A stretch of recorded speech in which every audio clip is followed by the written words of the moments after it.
coming down 55 from St. Louis, south of St. Louis till yes, hour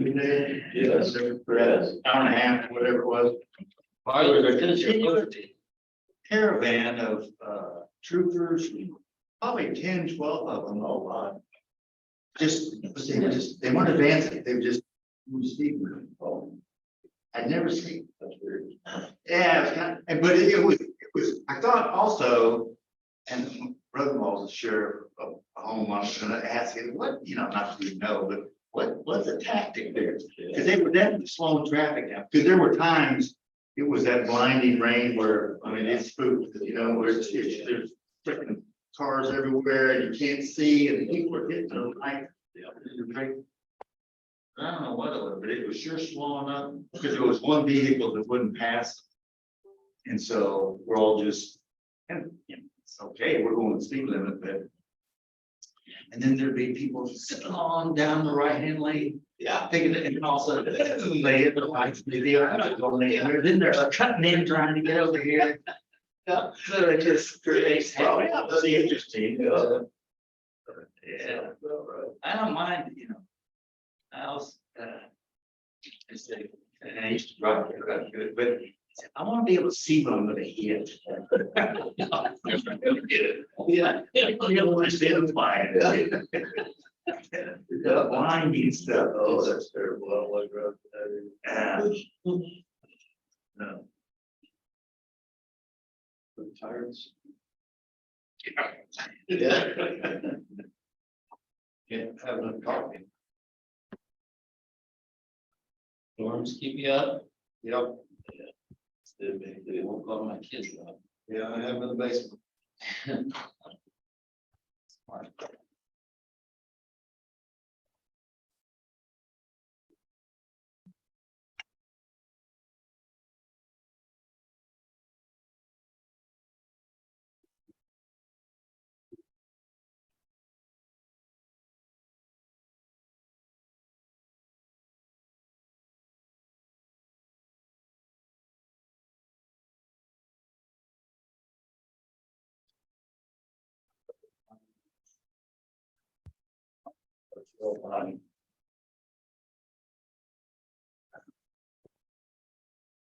There should be busy.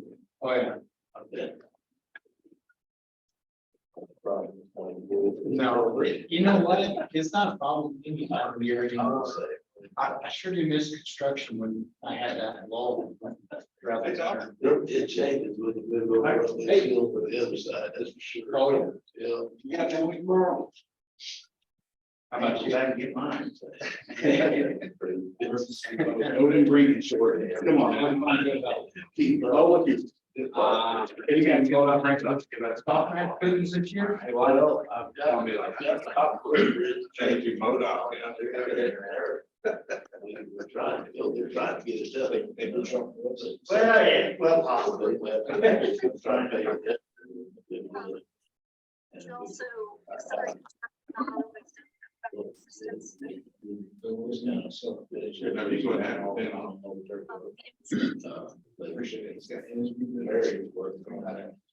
Other bridge project, by the time you get it in out there, we'll take your trouble. But I don't see your best saying, bridges right now. Well, What's your experience with that? Paul didn't have very good luck, That's what I heard. but Harry had great. They did. Yeah, they had a really good bidder turnout and they had really good bids. Really? Well, that's The good. biggest difference between them and what Hank did was it was just one bridge, but they were kind of similar, you know? Okay. And they had a really long completion date, they may have only had 90 days to get it done, but they had like a year and a half window fitted. Well, we're gonna try to leave this only give it to the end of the year, so we're gonna try to get that. I don't know how all that's gonna. Well, We'll see. being that you're kind of forced into that. Yeah, that's solve that issue. Yeah. That's Well, all. that- I say, if it doesn't happen, it doesn't happen, but at least we're trying. So that's kind of where we're at. True, most likely. We're gonna try to keep the rates on our pace. Ron, I told you I had a good meeting last night. If you wanna send me the money, that's where they're going. They only get for that. I only got a little extra on rejuvenation. Yeah.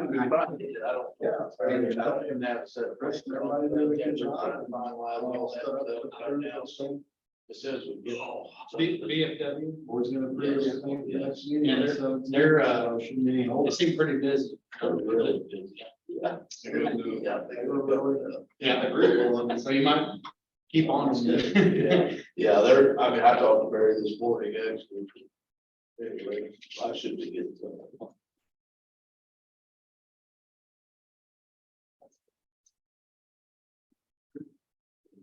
I'm doing all right. man. Myself. Probably. Same busy. Barry, yeah, see what stuff like that. Store. I am. Hey, like I was asking, bring his lanes, works my. Oh, right, you know. We were actually, I guess, fairly confident that we gained that, so. Message one, I said, he's okay. We'll see what he can do. He said, this guy is pretty good. Oh, yeah. These are early notice. Okay. He's not gonna be here. Yes, he still.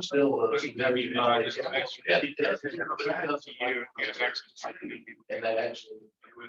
Yes, I did. That's just sent it on. Thank you. Yeah.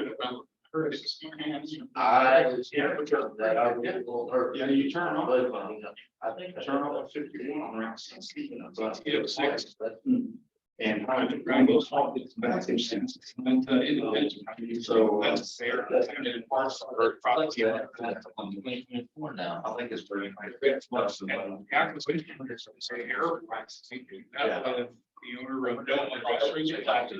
That's how a lot of saying. I wonder how they're. There's been other meetings that I was worried. It sounds like. Or means to southeast. I think they're more with the wind. The exception is that it's not sure we can be. So. it's like that. We got an eight. You are 30 like. You did. Tested, right? That's not. Sidewalks, which are lights. Sidewalks not supposed to have lights, it's used that like. The project. Here, good. Oh, yeah. I guess there's a sidewalk that goes down to a truncated dome, and there's a curve that starts there. If you're going down the sidewalk, I might go down the street. Curve, you know, you just. Truncated dome, there's a shift there. Yeah. They're not supposed to be bicycles. Cool. Yeah. They run it right. And I was pretty good. We got to get work. Tell them about the trail study we're gonna be doing. Yeah, The city was there too, so they're gonna try and get it to spot. So I didn't, I hated this.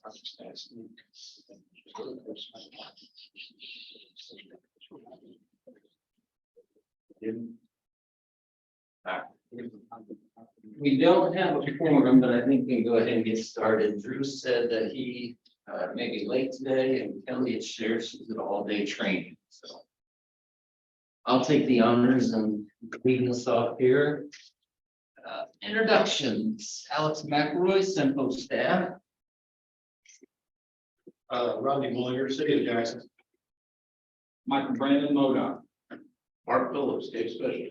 Tom Caldwell, IDOT. Joe Killian, MoDOT. Chris Crocker, MoDOT.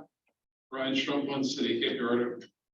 And on the line, we have Marla Mills, Henry Meyer, Bessie Tracy, and Scott Perry. Next, motion to adopt the agenda. I'm sure we don't have a quorum, because we don't need to do motions.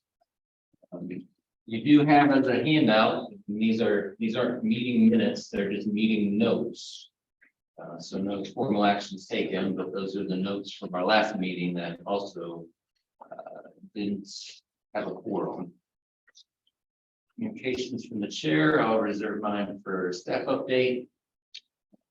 Any public comments regarding items not on the agenda? No members of the public. Okay, new and unfinished business.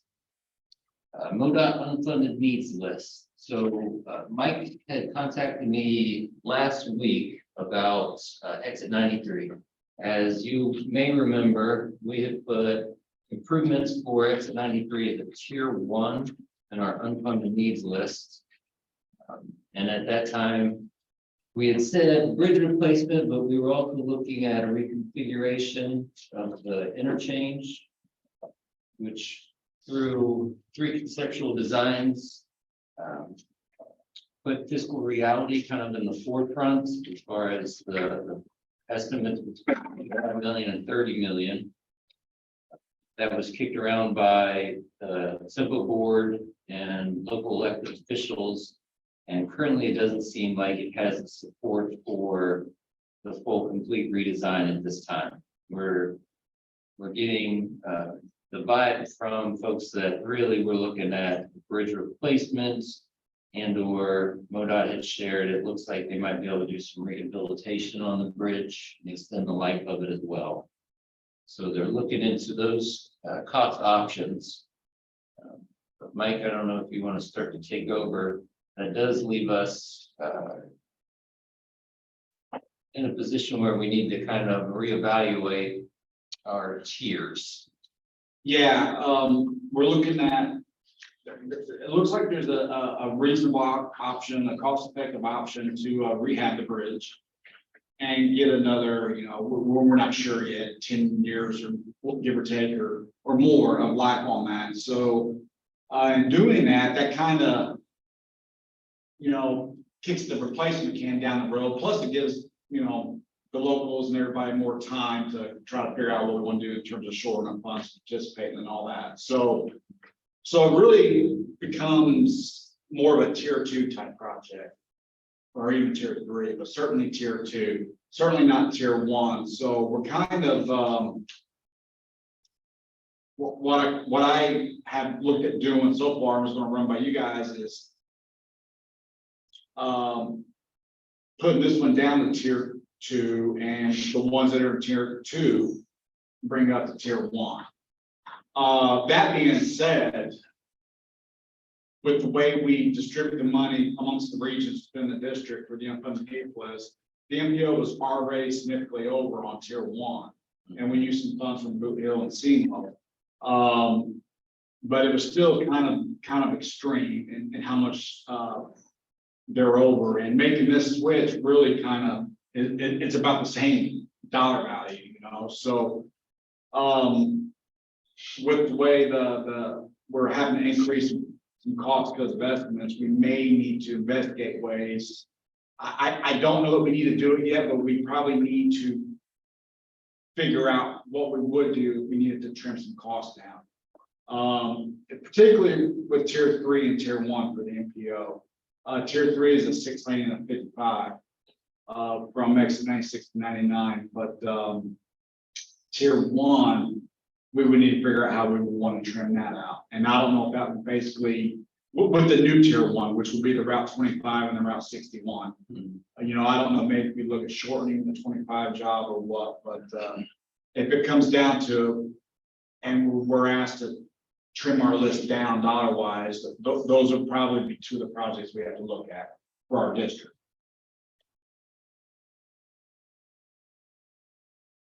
And tier 3, we had broken out the additional lanes into at least 2 different phases.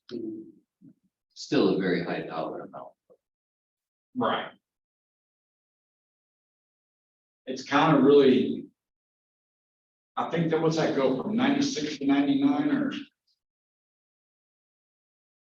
Yeah, 96 to 105. Well, I thought we just had 3 miles on there. Phase 1's 3 miles. Yeah, 2, 3. On the Route 25 project, took that dollar figure is including intersection improvements at Rock Day, which is now in the tip, right? That's a separate project. That one does not, no, it's just the shoulder, it's not the intersection improvement. Okay, well, we need to change that description then, because that's what it says. On the Route 25? Yeah, intersection improvements. Oh, especially at Rock Day. okay, I'm sorry, I'm looking at different posts. Yeah, I'm looking at the big sheet. So is the roundabout in the 14 million? Yeah, that's my question. Yeah. This seems to say that that intersection is part of this figure, and that's now a separate project in the step, so. It does say that. I didn't know if that could help reduce the cost. Yeah, I'll double check that. I don't think the intersection improvements are in this. Okay. I think, when you look at this, it's got about that close to 14 I million. mean, if you could just, break this into phases too, certainly the shoulders, I think would be the top priority. Yeah. I don't know if lighting has to happen right away, but maybe that has to be coordinated, but if there's a way to kind of break that into phases, kind of like what we did with 55, that could bring, that cost down. Because the shoulders, I think, since I drive that frequently, in my opinion, I think the shoulders are the biggest need right now. The bike lanes and the lighting would be certainly nice. I think we should still keep that in, but I don't think it all necessarily has to happen at once. Yeah. Again, we need to see what this reference was to Route A, if it's not for intersection improvements, because that's what the description is Yeah, saying. I'm pretty sure what we have on the unfunded needs list was just for shoulders only. Okay. This So I one, need to clarify that then. okay. But that would be an option based on that, if we're looking at reducing costs somewhere. I don't think that's a project that we want to take off the list, but certainly if it becomes financially not feasible, sounds like we'd be open to phasing. Yeah, I had a really hard time taking any of these off. I think Shawnee is a good one to keep on there. Certainly exit 93 needs to be a good tier 2, and then if we take off the 55, then what do we replace it with? So.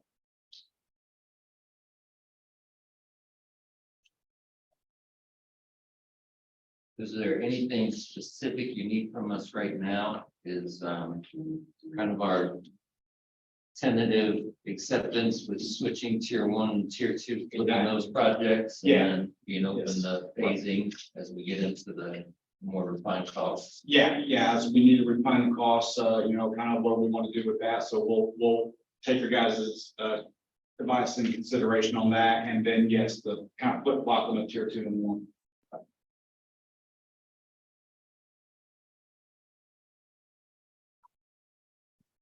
So I'll reiterate our conversations during our board meeting. And then do you have a timeline, Mike, in which you need any action from us or? I guess if I had the latest approved from you guys at the May board meeting.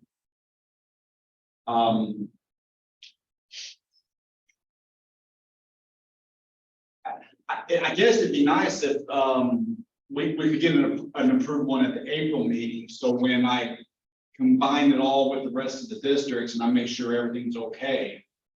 But if there's any changes we have to make, then that will give the board a chance in May to look at those changes. So if we could go that route, is that possible, you think? We don't have a forum here, and I can share that with our board. I can say that we most likely will need a recommendation from the board at our April meeting. They can go off with the guidance, but I can put something out after this meeting, so the rest of the TPC is aware and they can voice their opinions to me that way. Yeah. So that would be good for me if we can get all that in April. And then when I combine it all together and look at the district as a whole and see if there are any changes that need made. And that affects the MPO, and that will give them the May to review and discuss also. I don't want to do that in a silo without, them knowing about it. So that would give them the May board meeting to know about it too, because it's due at the end of May. That would give us 2 weeks to adjust.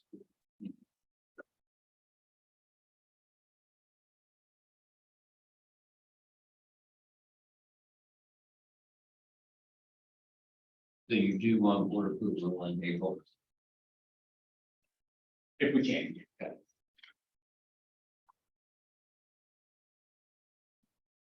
Anything else on the unfunded needs list?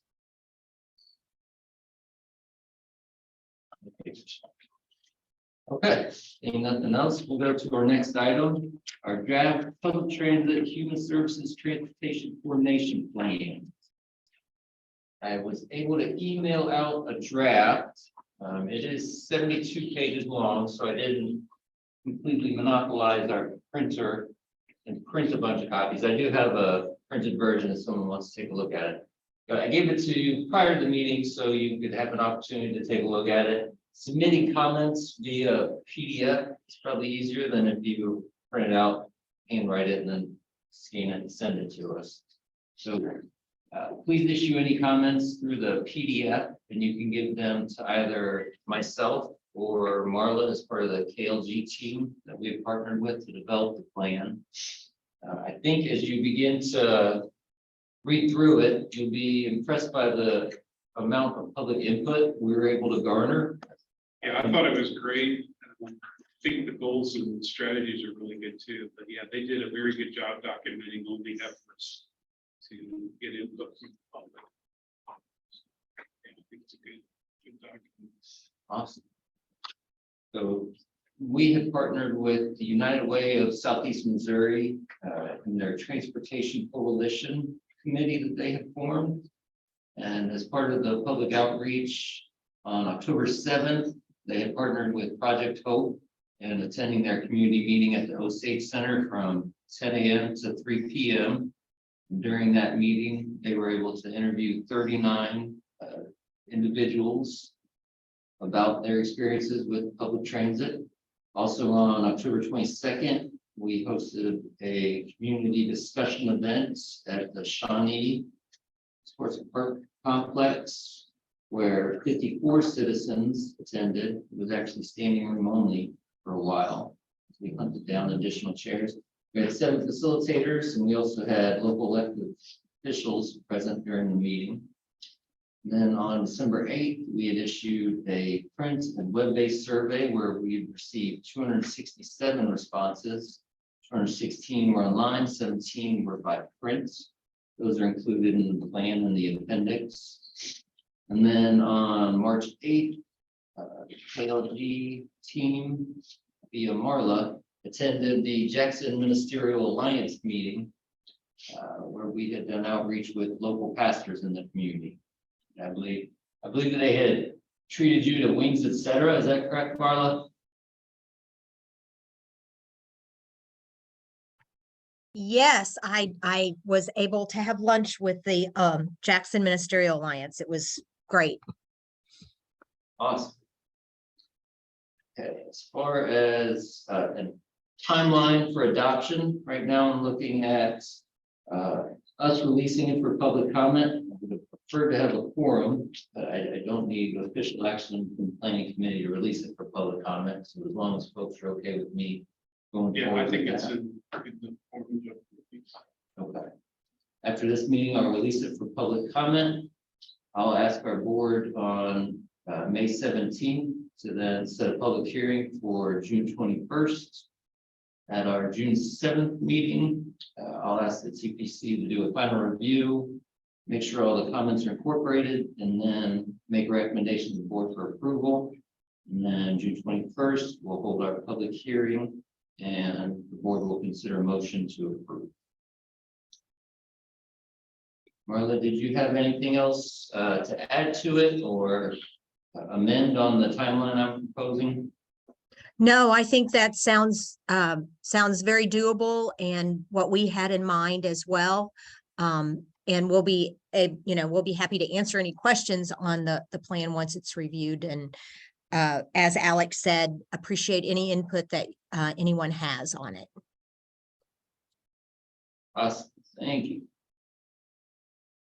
Okay, so anything else on our public transit, human services, transportation coordination plan? Hey, there he is. Okay, move to our next item. We welcome Drew. You made up our fifth and we need six for a quorum. That's all right, though. We'll let you in.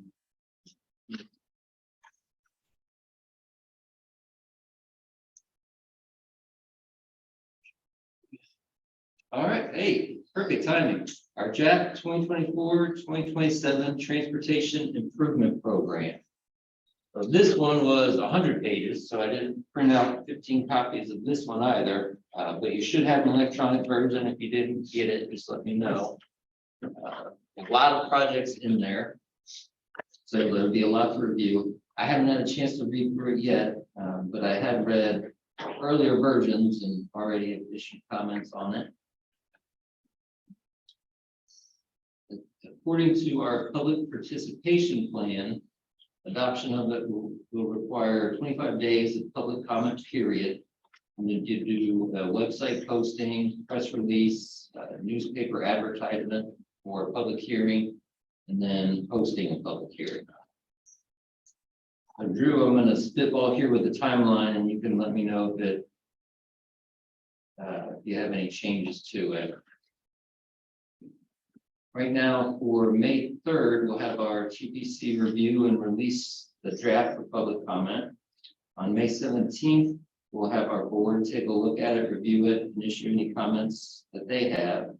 At our June 7th planning committee meeting, we'll review, make any final comments, and have a recommendation to the board to approve. On June 21st, we'll set a public hearing for July 19th. And then July 19th, we will present to the board with a motion to approve to consider. And Drew, I think you had said we still need to wait on MoDOT for something, so I didn't know if July 19 would work. Well, so the past couple of times we had to wait until MoDOT adopted their SIP before we could adopt ours. But Joe, you said we can work around that. So, yeah, Mike and I had a conversation earlier today, and it looks like the draft that was sent out yesterday does not seem to include the new projects for MoDOT's state fiscal year 24 through 28 STIP. Right. The TIP is only in 24 through 27, but the same difference applies. So the question becomes, do we just go ahead and approve the TIP and then do the first amendment to the TIP with MoDOT's new projects in our next STIP? That's what I thought we did. And that's kind of what Yeah, we, we've I done think it that's kind of before. the process, what we've done recently. And compounding that is that Brittany, and probably Mike Henderson as well, was very much emphasizing that we do not go without an active TIP. So we might need to look at our timeline a little bit, see if there's a way to condense that or do something where we don't end up without an active TIP, because they seem very much opposed to that in central office. So that's, I guess, up for discussion, but we can kind of discuss that. But I sent Drew a list of the projects yesterday, and I brought a hard copy of those, Drew, to give to you if you wanted them as well. And hopefully my comments there kind of addressed. I sent you another email a little bit ago. I don't know if you saw that, about kind of the timeline thing, but we'll be able to approve the new TIP as soon as the board approves it and sends it to central office. They will go ahead and start that process, getting it. Is there an avenue that gets the new TIP approved in the June board meeting? Yeah, the timeline I just presented could easily be changed within the parameters of our public participation plan to accommodate a June adoption. If that would be better. And then we can amend it in July. Yeah. After. The governor probably might even get it signed before the end of June. Wait, been going, so. Okay. All right, well, if everybody's okay with that, we'll still plan release for public comment on May 3rd.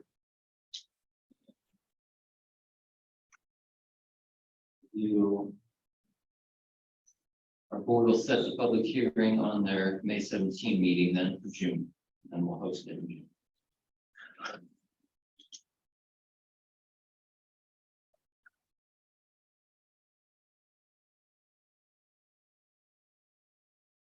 And I do apologize, you'll have to dig right back into it until. It's fine. Anything else on our 2024-2027 tip? Okay, that'll bring us to our final item, our FY 2024 Unified Planning Work Program.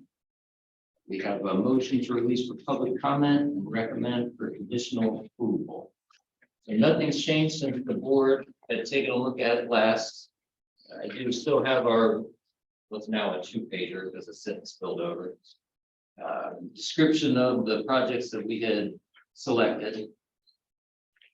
We still have our comprehensive safety action plan, our SEMPO region trade connection study. We'll be doing our intersection studies of 2 intersections to be decided by the group. We're keeping alive the origin and destination study in terms of analytical tools that we'll be looking at using. We'll be analyzing those for either implementation during our regional trail connection study and or our comprehensive safety action plan. We also have our GIS audit. That's actually beginning this fiscal year. I'm working with Drew and Jeremy now on developing kind of a wants and needs list of what we have currently and what we'd like to see in the future. And then our transportation improvement web development tool assessment. So we have a company called DTS that hosts all of our TIP amendments and our TIP documents. And that was done competitively a little over 5 years now, and it was a 5-year service and maintenance agreement. So what we could do is extend year to year, now that the contract's expired, for the same price, or we could go out and look for alternative tools that maybe technology is advanced and maybe now other companies have an edge. I have seen other MPOs with pretty impressive tools, and I've got an idea about the price range in which they're paying. Very comparable to what we currently have, so I think it'd be benefit to us to take a look at it now that our contract's expired. And I've spoken with the DTS folks. They said we can go month to month, so we can still retain our functionality with our current system as we go out, and then I encourage them to participate as well. Any last comments or input before we take it out to the public for comment?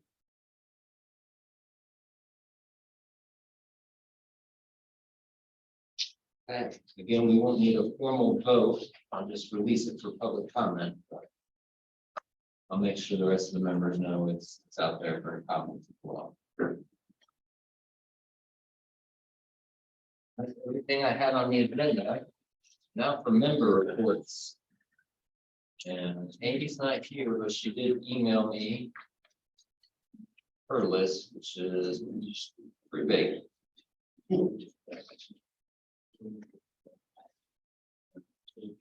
For the city of Cape Girardeau, TTF 5 projects, Spring Street is still waiting on a contractor to finish up a punch list item for final acceptance closeout. West End Boulevard, again, that's from Rose to Bart Lane.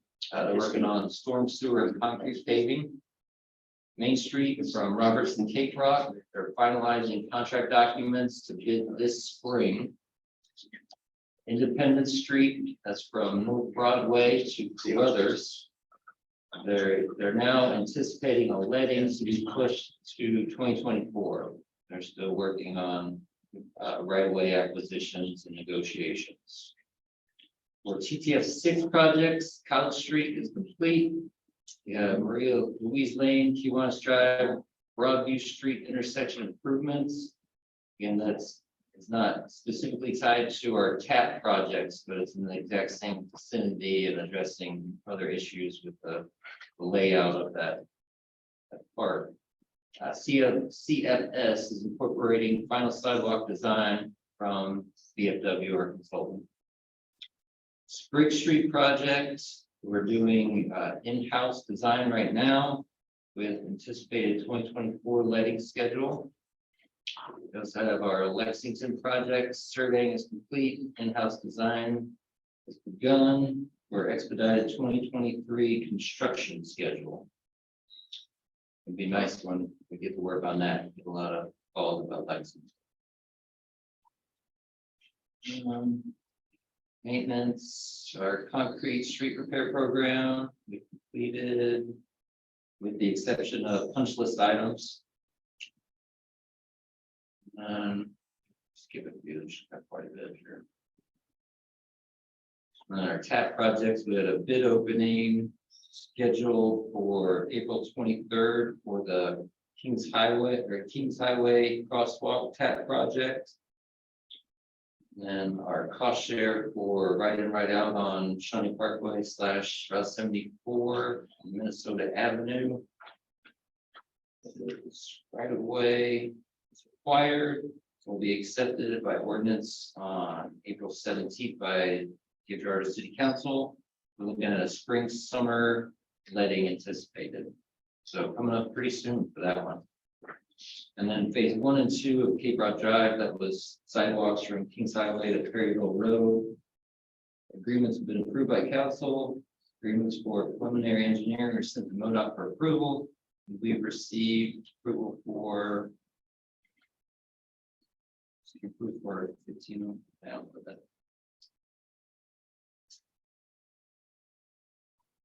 That's all she has. Rodney. Yeah, Jackson. Jackson has a lot going on. The annual concrete repair program has been awarded to Mike Light Cement Finishing. Notice to proceed is scheduled for April 17th. The annual asphalt repair or improvement program advertised for bid on March 29th and April 5th.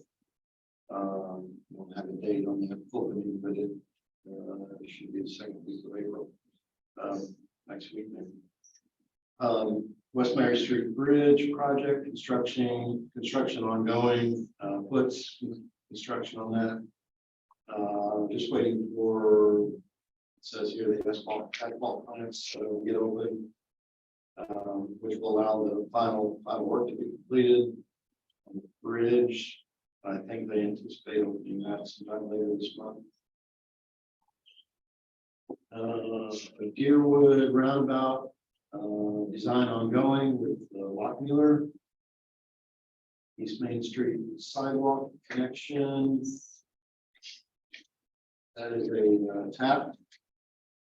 Engineering service contract has been approved with Bacon Farmer Workman. Design will begin once MoDOT sends city a notice to proceed.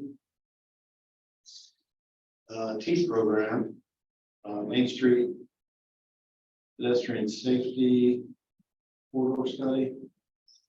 Staff has reviewed the preliminary draft study. Lockmuller will move forward with our comments and complete the report.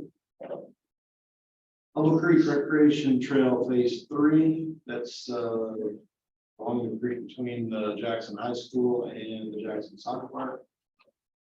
We're actually meeting with Smith and Company engineers this afternoon to get an update on that project and discuss some concerns that were raised by one of the property owners.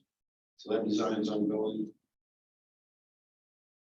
And then lastly, our project with MoDOT through the center of town, Route 61 between the courthouse and Route D. The city through its consultants has completed and submitted all of the utility relocation plans and specifications and quantities for electric, water, and sewer. Had a good group at the board of alderman meeting on Monday night from MoDOT, and gave a really nice presentation to the elected officials on how that project will move forward, and we anticipate board approval for the municipal agreement, cost apportionment agreement, a temporary construction easement deed that we need, the city needs to give to the MoDOT for improvements along the park, city park. And maybe a continuous lighting agreement, so that's going on. That's all I have. The Main Street Corridor pedestrian safety project, you know, if that study would be something that is published publicly, interested in reading that. I don't know, but I'll find out. Let me talk to our city engineer and I'll let you know. I'm sure she can get you a copy, but I don't know if she's gonna publish that or if there's a requirement to publish it, but I will find out.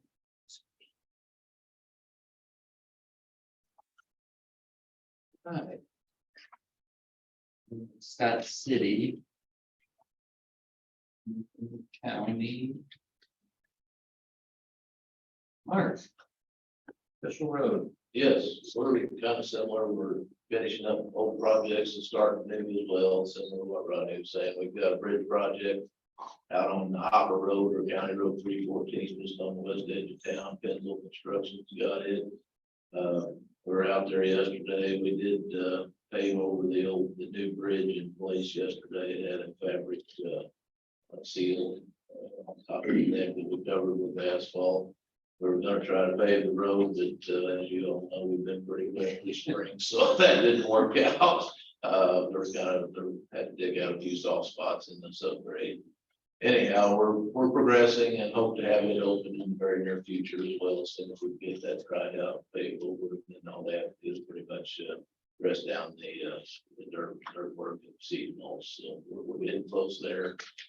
We are actually, speaking of asphalt, we are under contract for our annual contract overlay. They actually did start ours yesterday out on just near the bridge, actually, but it was on County Road 318. When they got kicked off our bridge project, they started on our asphalt overlay work. So that worked out. They're starting anyway, get it going, but they're kind of bouncing around off projects that are held over from last year as well. So they're kind of probably going to be in and out on our work too this spring. And then the other project that we have upcoming is County Road 657, which is out just off of State Highway 177. Just basically right near where the MoDOT project was last summer, where they raised the road. They built a new bridge immediately downstream from one where we replaced it. It's an old state bridge actually. And we are opening bids on it on May the 9th. I think that's all I have other routine maintenance right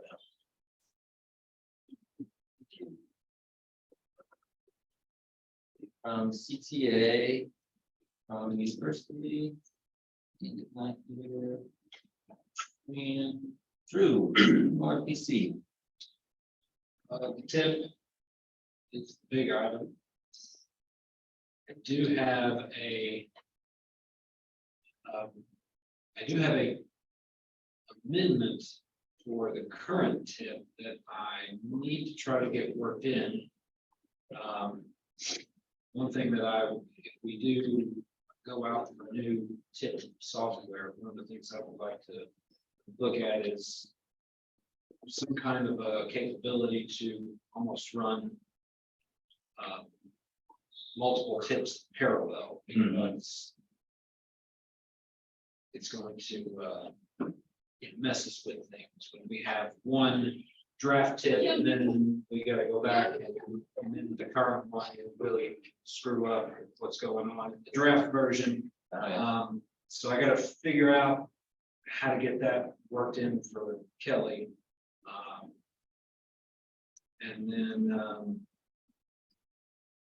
And then also working on, it's difficult to work on MoDOT's upcoming, the First Amendment to the new tip, when the new tip hasn't actually been finalized. There can be some funny things going on there too. But I guess all that to say that I'm trying to work through a tip amendment, and then we'll see about getting started on the new tips First Amendment as well, while the new tip is in the public comment period.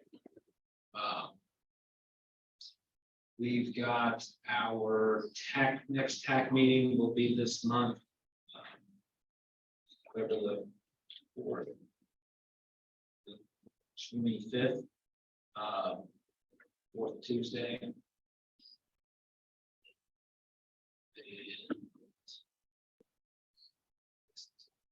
Yep, be the 25th.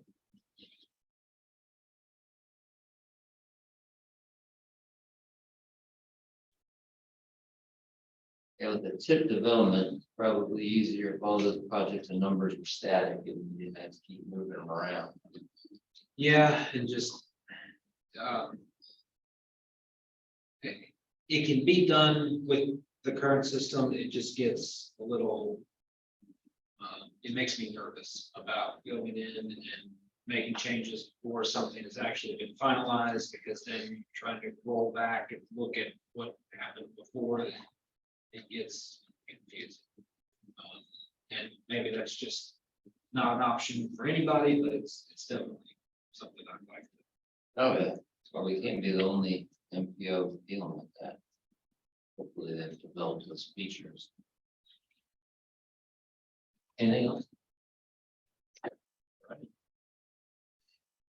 Scott, Barry. Boot Hill RPC. Can you hear me? We can. Hey, well, that's great. Most of the time you can't. We're working on the building, they're trying to do a lot of electrical work. And this is an old armory, it's concrete and steel. They're really having a lot of difficulties. But everything else is about the same old, same old. Looking pretty good though. We got a lot of outside lighting. It's making it look pretty nice. Awesome. Thank you. No ready. ODOT. Like to start. I'll start. I don't have much to talk about. It seemed like everybody kind of touched on some of the projects I would have spoke about.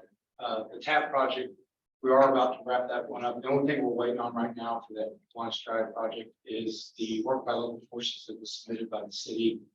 The request to do the CE services in-house. We have to have that approved by central office before we can submit the obligation to give the authority to advertise the project. So I'm not sure how long that process takes. It's the first one I've ever done, but it has been submitted to central office. So hopefully we have a quick turnaround on it, but you just never know how long it takes for these things. So I'll continue reminding them that we're eagerly awaiting the approval of that.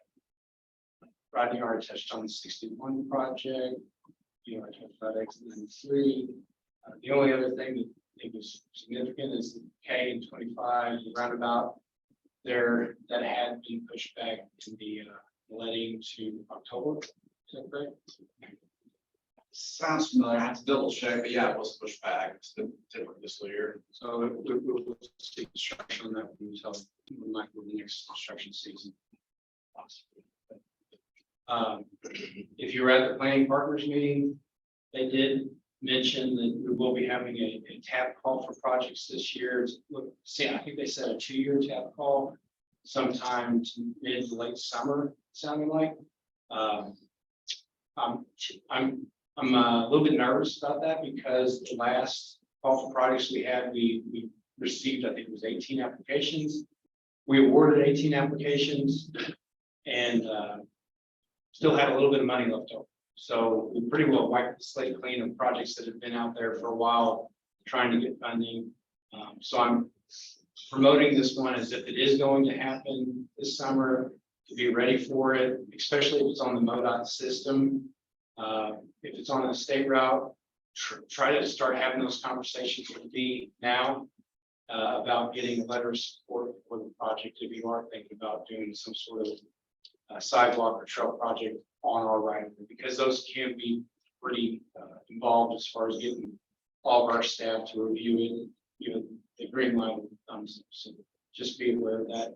Also, if you're thinking about something off the state system, I highly recommend getting a very good engineer's estimate on that, because again, those are 80-20 split in the pro rata, and with inflation and everything, the entity is stuck with the bill on anything that wasn't estimated with that money. So keep that on the back burner. We will be having a BRO call for projects May 1st. The last call for projects that we had, it was the new application-based type projects where, or it was just when your county got enough funding, you applied for a bridge program, and that's the way you did it. So it was our first time doing that. We have since revisited that application, so it's going to look a little bit different this next fall. So with that, we will be asking for all the applicants to update the application versus kind of going back to the list of scores that we had. I see Drew probably not too happy over there. No comment. But hopefully it's a little less involved this time, because I think that was probably the #1 comment that we got back from all the MBOs and RPCs was that all those categories were really unnecessary. You're placing the bridge structurally deficient, scope of that, and all the things considered are pretty similar from bridge to bridge. So I don't know what central office has come up with yet, but they do have those comments. So hopefully they mirror what we heard back from everybody. Brian Oakenfoos, if you haven't heard by now, the Chester River Bridge, they selected the Ames contracting design build team. I think as I spoke with him, they are out working on some preliminary borings and those sort of things, and they're hoping to maybe begin construction on that sometime in mid to late summer on that project. Again, that's going to last all the way until December 2026, possibly. If you haven't seen the new structure, there is a 3D rendering on our website. If you just go to ODOT.org and search the Chester River Bridge, you can take a look at that. But it's very similar to the Bill Emerson Bridge. It's a cable stay bridge, but with an additional span and shorter towers. It will be located on the upstream side of the existing bridge. And they went with a wider alignment. It has a little bit better of a tie-in than some of the other options that were out there. So we're excited to have that. That's all I got, Joe. I don't have anything. Just working on the STIP and the unfunded needs list. Do you guys know, so the BRO call will open on the 1st, do you know how long it will be open? No, and that's why I'm putting it out there now without really knowing for certain it's going to be out. Because they're usually, and again, CAP the same way, it's usually a pretty fast process, you know, maybe a month or so. So kind of, I'm assuming with BRO, it's going to be a lot easier of a process because there's only so many bridges that can be submitted. And more than likely, they were submitted last time. They probably have some good estimates that probably need to be touched up. But apart from that, it really shouldn't be too involved in that regard. Now, the TAP, that's a different story. But hopefully there's plenty of time in there. And the more the better, because we're still trying to kick off program agreements and engineering service contracts from the previous ones. So I have another call right now is just more work. So From the community's perspective, they finish up with the RO call, and there's maybe a month or so with the tower and the town. yeah, and I know that question was asked at the planning partner meeting, and maybe that wasn't the time and place to speak up about it, but they asked the question, would it be better to have them paired? Right. And I don't know if it would or wouldn't. I do know one thing, that last year when we did it in the middle of the summer, it really conflicted with some STIP prioritization type processes. And maybe the answer was, yeah, let's do them both in May. That way we're done with that and we can focus on the STIP updates and those sort of things during the summer. But again, you ask the audience of 200 people, and everybody kind of felt like they were in spots. Andy, do you have anything from ODOT? Yeah, a couple things. First of all, we're, as a district, responding to the events in Glen Allen this morning. Terrible, tragic situation. I think last thing I heard, there were confirmed fatalities and they were still searching there in the community. We were able to verify that all our active employees are safe. So that was good news there, but we do have crews out there trying to assist in recovery. The other thing going on today is the April commission meeting, which was actually in parallel with this meeting. It was still underway when this one started. I can tell you that the commission chose to award the projects from the March letting. We took bids on $72 million in work. They came in about 7.1 million over. So if you're keeping track, that's not as bad as we've seen lately. So for fiscal year 23, we're over statewide 245 million on $1.59 billion in work. So that's 18.4% for the year. So if you recall some of our previous meetings, we were, 3 or 4 months in, we were in the 45% over range, and then 30, and then 26, and now 18.4. So that curve is flattening. We're still significantly higher than program.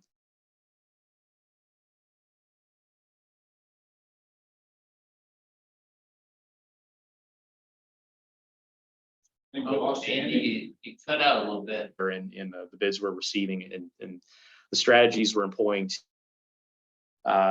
Some of the projects in our area that you might find familiar, there was a roughly $2 million project to replace all the structural signs on the interstate system in our district. So, the big green signs along the interstate that you can't read anymore at night because they're all, they've basically all lost their reflectivity. Those are all getting replaced. There's about $9 million in paving in the south part of our district. I bring that up because it came in very close to our estimates. So that was extremely encouraging if you're tracking asphalt costs. And then there's a microsurfacing project on I-55 from Benton to Sykeston. And that's basically programmed to restore friction on that portion of the interstate to make sure that we have a safe facility. And those are all good projects. And, like Chris talked about earlier, we got a lot of stuff coming up this spring and into the summer. So fingers crossed, we're going to get some good bids moving forward. That's all I've got. Thank you. Andy, do you know what the anticipated lifespan is on the retro reflectivity of those highway signs?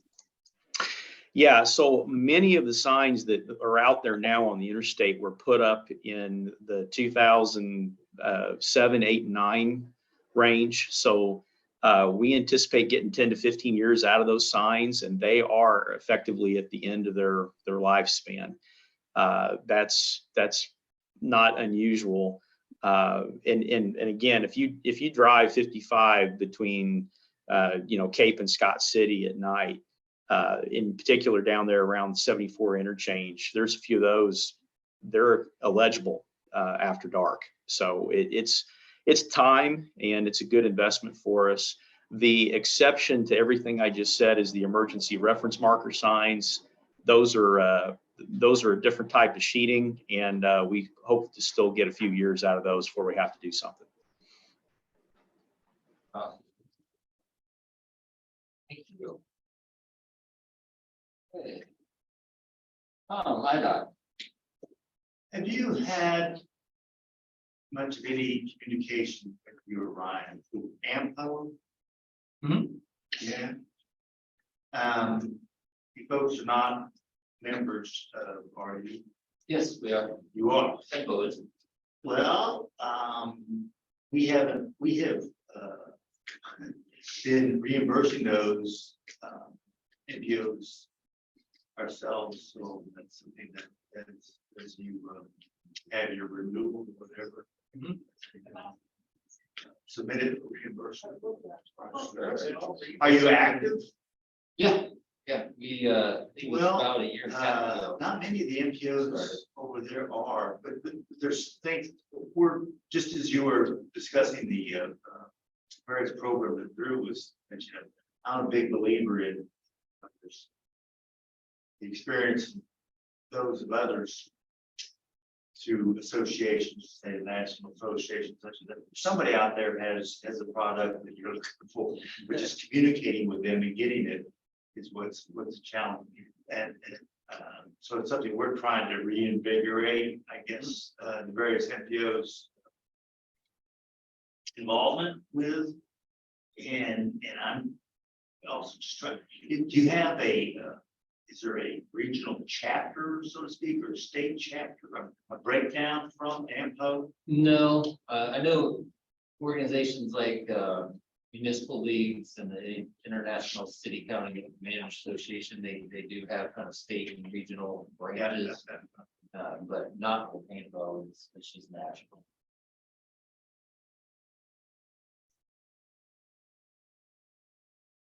Now, if Illinois wanted to undertake piloting a kind of a regional MPO for Illinois and Missouri, we can jump right in. Anybody sending them.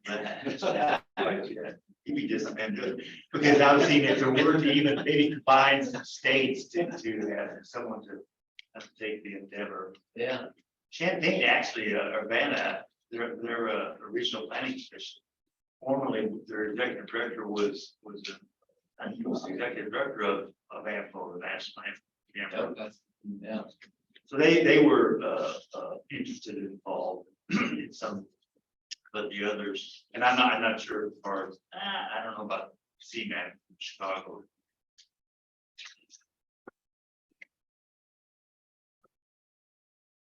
Well, that's interesting. Oh, that's all.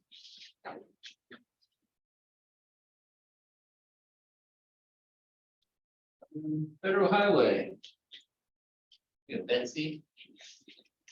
Yeah, I'm on today. I don't have anything to add today unless anybody has any questions. Thank you. Betsy, I was able to meet with our FHWA reps on our Safe Streets and Roads for All grant. So we're currently underway with our draft agreement. Great, thank you. One from FTA. Staff report, the only thing I have is the quick one-page press release that I provided. This is just a notification that we will have a groundbreaking for our new passenger terminal on April 11th at 10 a.m. Just go there and park, you'll see a group of folks. On the back of the handout shows a star of kind of where they're going to be digging. So it gives you an idea of where you might want to park. But all are welcome to attend. Probably will have our local officials there. We're inviting some state reps to come as well. Set heads up on that event. That's all I have. Since there's no quorum, we don't need a motion to adjourn. Thank you all. Thank you.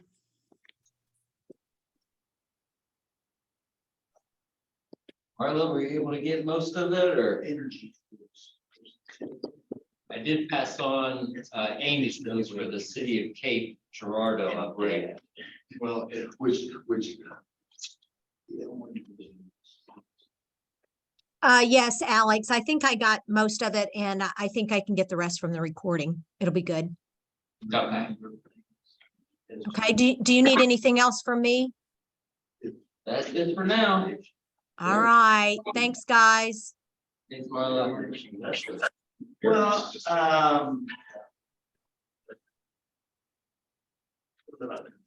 they don't. The state, updated, as far as the not. So it's.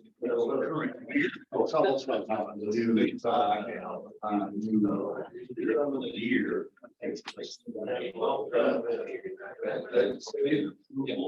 What's our website update?